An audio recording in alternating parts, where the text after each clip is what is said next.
Hi, I'm Mash Bonigala, Creative Director at Spellbrand. In today's case study, I wanted to look at a property development kind of company. These guys are based out of London in the UK, and they started out as a one-man kind of brand, but have gone from strength to strength.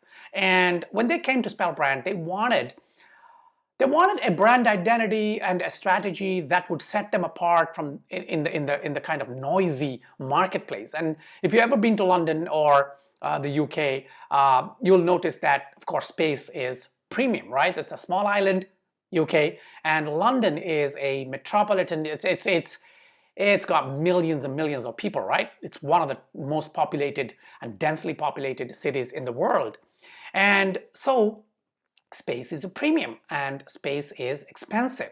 So property developers, I mean, you will find property developers almost every, I wouldn't say street, but every area, right? Every couple of streets you have a property developer. And if you're driving around the neighborhood in London, you will find signs everywhere. Either properties are being sold, they are being rented out, and they've already been sold. So you have for sale, sold, for rent, all that. To stand out in that noisy kind of marketplace, your brand needs to really look different, feel different, but have a soul that is different. And that is what we set out to do with this client. So let me jump in and show you the visuals. The website we built.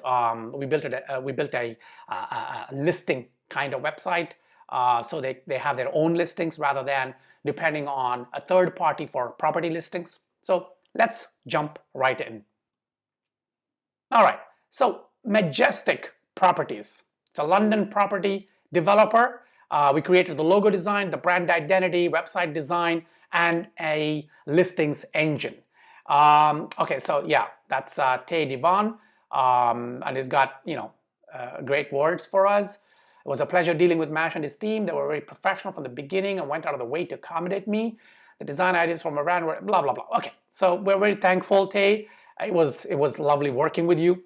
And so let's take a look at just to show you the logo once again. I know I just scrolled through, but we created a very modern looking logo. And the reason was that when we looked around the market segment, most of the companies had either very simplistic brands, that means it was just a name and probably an icon with probably just like an F or, very simple, or very rough looking and very shoddy, very bad looking identities. So we wanted to create something that had some weight to it, but also that is very flexible. As you can see on the left hand side in one of their brochures, you can see the logo is being laid out horizontally, and you got the icon, circular icon, supported by the name on the right hand side.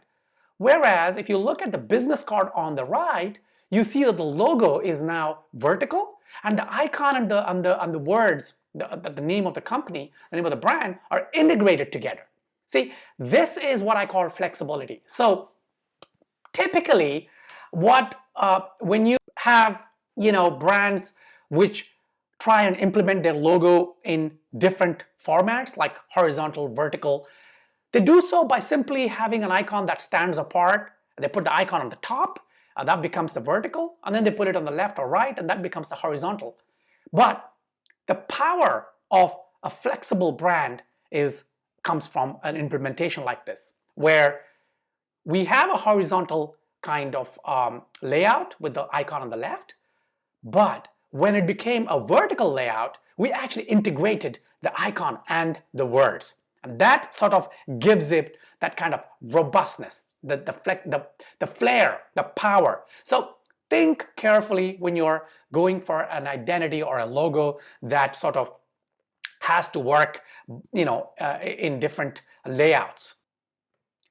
And you can see the same implementation on the stationery design. And here is a seal, and the icon looks awesome as a seal, also as an embossing kind of mark.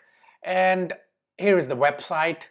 You can see It's got this listings kind of map integrated, beautiful, stunning website. And here are a few screenshots. So as you can see, they're all the properties are placed out on the map, and of course you can click on each of them, go into the detail, and beautifully laid out with gorgeous photos, details, map location, and of course contact. And the power of this is really with the listings engine. So this client has their own listings engine, which means that they, as soon as properties come on, they sort of put them up on their website, and of course they share it with the other kind of listing websites, but they also own their own property. And so at the end of the day, yeah, you get maybe visitors from the listings websites, but you also have to build up your website as a property. Okay, so that way you're also getting traffic directly to your website.